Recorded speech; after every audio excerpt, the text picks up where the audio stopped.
You ever feel like nothing good was ever going to happen to you? Well, if you're a Hornets fan, nothing good ever will.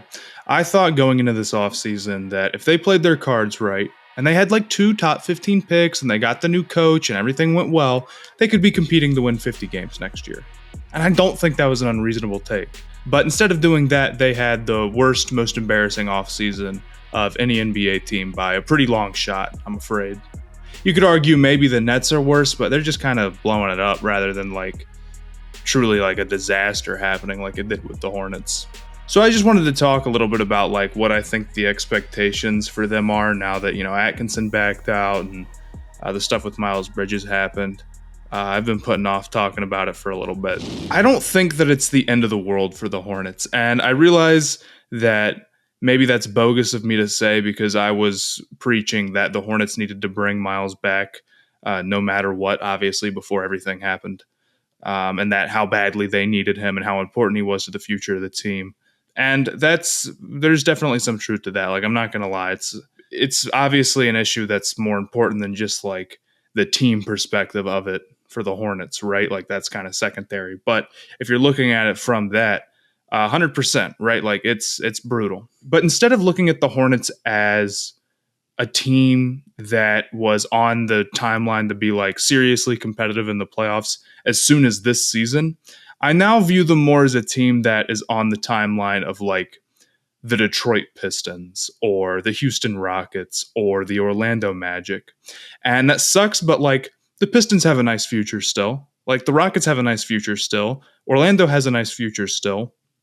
And I think the Hornets fall into that category now, right? I mean, the Pistons are essentially like they have their guy who's very young and a lot of interesting young talent around them. We'll see how it develops, but if they keep drafting well, they're in good shape. Same thing with the Rockets and Jalen Green, right? And I think the Hornets kind of right now look like a similar team in the sense that they've got LaMelo Ball as their guy, and then they've got a bunch of young, interesting talent around him, and we want to see how that develops. It's obviously a little bit different because, two of the Hornets' best three players are Gordon Hayward and Terry Rozier, who are not the age to be in that type of rebuild. So it doesn't really make sense in that case. And the Hornets are probably going to win more games. Well, they're almost certainly going to win more games than the Rockets and the Pistons. But I think they still have the young talent in Kai Jones and JT Thor and James Bouknight and Mark Williams, where you're not in like complete give up mode. I think losing Miles means that now the expectations are even higher for those guys to turn out and be plus NBA players. And it's tough. That's a tough ask, but I actually believe in them pretty heavily that they are like, obviously, if you're looking at four guys, not all of them are going to go be stars. That's just not the way it works. But when you look at Mitch Kupchak's drafting record with the Hornets, it's pretty unbelievable. And it's definitely better than anything else in my lifetime. So I trust him, and I think with more playing time this season, Bouknight and Kai Jones and Mark Williams and JT Thor are going to hopefully rejuvenate some hope into the Hornets because right now it's not great. It's not awesome. And I think that's really what it's going to come down to. But what I really think it's going to come down to for them is being, Mitch Kupchak hitting on his draft picks. And now he has to hit on even more because we lost Miles. I don't think it's more complicated than that. And I understand some of the concerns. It's like, yeah, again, we have some older guys who are important to the team, but that doesn't really stop us from developing young talent. Like, okay, so we've got a couple of better players who are older, sure, but the timeline long term is still the same with or without them, right? Or, I know LaMelo Ball is maybe somebody who is viewed as like, oh, he could leave candidate. But when we had Richard Jefferson on the podcast, he brought this up that when is the last time that like a star rookie has really left after their rookie contract? It's not something that happens. And you got to keep in mind, you might look at the Hornets as like further along in their progression as a team than the Pistons, but at the end of the day, your timeline is the timeline of your best player. And Cade Cunningham and LaMelo Ball are the same age. Jalen Green and LaMelo Ball are the same age. So they've got time to figure it out, in my opinion. Now, the question is like, okay, well, so they're on like a Pistons timeline, on a Rockets timeline, on a team that's just now getting out of the tank and is starting to build towards being good timeline, right? That's what they've been pushed into. But how are they actually going to look this year? Because they still have, good veteran talent.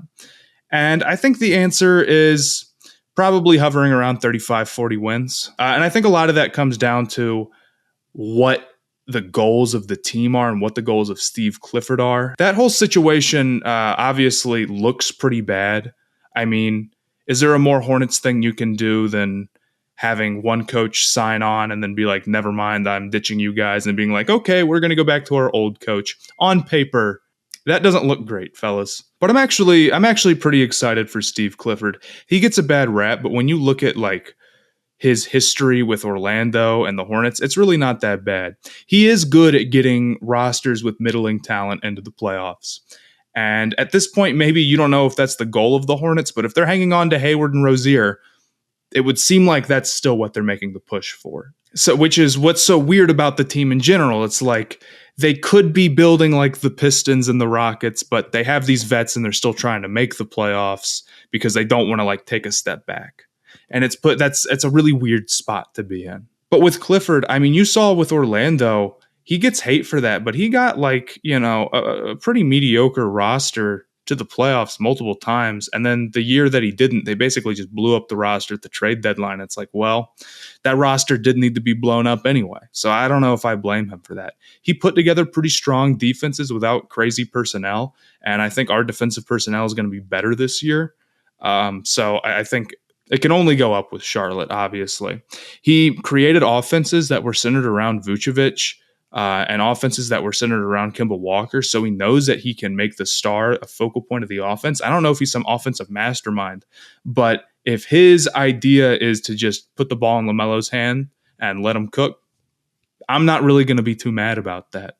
And on top of that, he has the rap of like not playing young players, but he had a quote, and I think I kind of agree with him. He does. For the most part, young players under Steve Clifford do get playing time. So I think that Clifford is a pretty good coach, but I do think there's kind of a dilemma here that he's facing. Coming into this offseason, he must have been thinking like, these guys are a playoff team. I'm getting them there. That's it. But now, again, I said that their timeline kind of gets pushed back. And if he wants to play all those young guys, well, those are four pretty important young players I just listed who I think you're really trying to get minutes. If you force minutes for four young guys, and I believe in them, odds are that, there's going to be growing pains with that. And that really goes against, making that playoff push. So is he going to lean more into playing this group of young guys or lean more into playing the veterans and making the playoffs? The right call probably would be to lean more into the young guys, but I wouldn't be surprised if it's the other way around. So that's why I probably expect the Hornets to be hovering around a similar win total, honestly, that they were at last year. So I think 35 to 40 wins for them is pretty reasonable in the expectations. And I think they'll be seriously still competing for a playoff spot, even if, again, their timeline has kind of been pushed pretty far into the future. But as far as going forward, but I'm honestly at a point where I'm not even going to be mad either way, because it looks bad now, but one offseason from now, 1 year from now, we could be looking at a much better situation for Charlotte. Think about this. Okay. If they make the playoffs, it's going to be like, great, that's a big win. We haven't made it in forever. We want to do that. But if we miss the playoffs, we're going to be going into next offseason with a LaMelo Ball who's gotten a much bigger offensive workload, hopefully, a bunch of young guys who have hopefully showed promise, 2 first-round draft picks in a very strong draft class, and a max slot in free agency. That is not a bad position to be in. So I actually think that we either make the playoffs and I'm happy, or we miss the playoffs and we're in a really good position to reload next offseason. And maybe this is me having blind hope, and maybe I'm overestimating the odds of like all of our young players turning out. But until Mitch Kupchak misses, I'm going to assume that every pick he makes is a hit. And I know that's a bad thought process to have, but that's the thought process I think I need to have if I'm going to be optimistic about the Hornets going forward. So yeah, I'm really bummed about this offseason from a team perspective. I think it really sucks, but at the end of the day, it kind of just comes down to the same stuff it was going to come down to regardless. We got a bunch of young players. We got these draft picks. We got to develop our young guys. We got to hit our draft picks. Now we just have to do it even more so. It's that simple. But the good news is that with the young guys we do have, Kai Jones, say what you want, good, bad, his ceiling's crazy high. Same with JT Thor. I think Mark Williams, maybe not like a crazy high ceiling for Mark Williams, but I'm excited about him. Book night, crazy high ceiling. So I think all of those, like, we're in a position where you can see the path to like, okay, these picks pan out and we're still pretty set. And that's what pretty much any young team is banking on, is like, if you're going to be great in the NBA, you got to draft well. Hopefully the Hornets have. That's about all I think about them. So this offseason, watch for stronger defense, play the young guys, ball in LaMelo's hand more, and we see some promise from those young guys. We're in business. Win total, I'm not even mad.